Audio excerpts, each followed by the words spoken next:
Chapter 4. Once there was a princess who was very beautiful. She shone as bright as the stars on a moonlit night. But what difference did that make that she was beautiful? None. No different. But why? Why did it make a difference? Asked Abilene. Because, said Pellegrina, she was a princess who loved no one and cared for nothing for love, even though there were many who loved her. At this point in her story, Pellegrina stopped and looked right at Edward. She stared deep into his hand, his painted-on eyes, and again, Edward felt a shiver go right through him. And so, said Pellegrina, still staring at Edward. What happened to the princess? Said Abilene. And so, said Pellegrina, turning back to Abilene. The king, her father, said that the princess must marry, and soon after this, a prince came from a neighboring kingdom, and he saw that the princess, and immediately he loved her. He gave her a ring of pure gold. He placed it on her finger. He said these words to her, I love you. But you know what the princess did. Abilene shook her head. She swallowed the ring. She took it from her finger and she swallowed it. She said, This is what I think of love. And she ran from the prince. She left the castle and she ran deep into the woods. And so what? Said Abilene. What happened then? And so the princess became lost in the woods. She wandered for many days. Finally, she came to a little hut and she knocked on the door. She said, Let me in. I'm cold. And there was no answer. She knocked again. She said, Let me in. I'm hungry. A terrible voice answered her. The voice said, Enter if you must. The beautiful princess entered and she saw a witch sitting at the table counting pieces of gold. 3,622, said the witch. I'm lost, said the beautiful princess. What of it, said the witch. 3,623. I'm hungry, said the princess. Not my concern, said the witch. 3,624. But I am a beautiful princess, said the princess. 3,625, replied the witch. My father, said the princess, is a powerful king. You must help me and there will be consequences. Consequences, said the witch. And she looked up from her gold. She stared at the princess. You dare to talk to me of consequences? Very well, then. We will speak of consequences. Tell me the name of the one that you love. Love, said the princess, and she stomped her foot. Why must everyone always speak about love?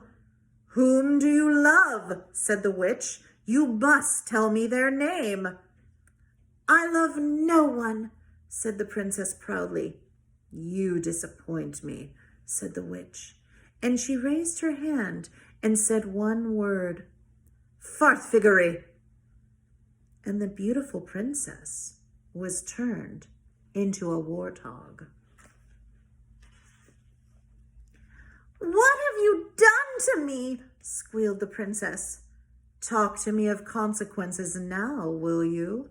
Said the witch, and she went back to counting her pieces of gold.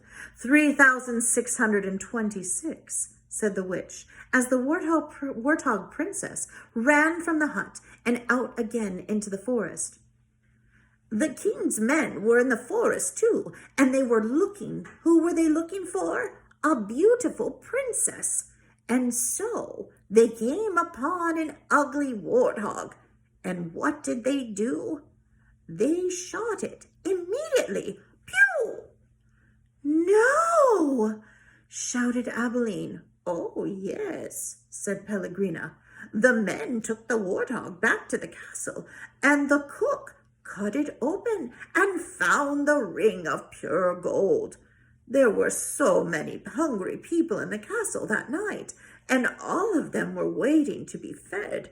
So the cook took the ring, put it on her finger, and finished preparing the warthog. And the ring that the beautiful princess had swallowed shone on the cook's hand as she did her work. The end. But the end? Said Abilene indignantly.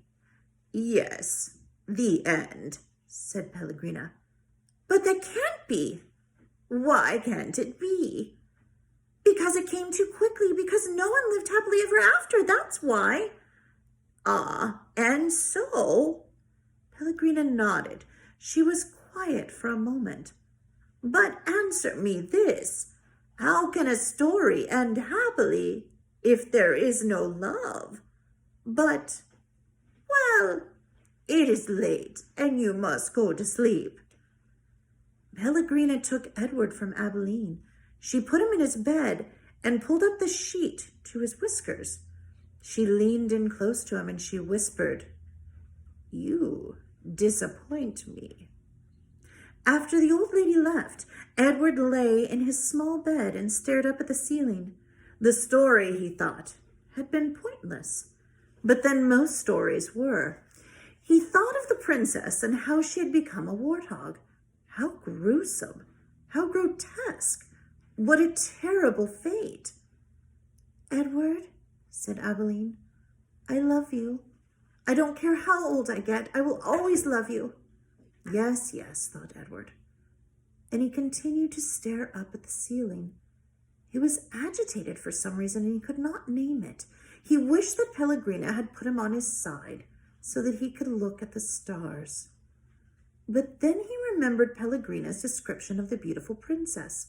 She shone as bright as the stars on a moonless night.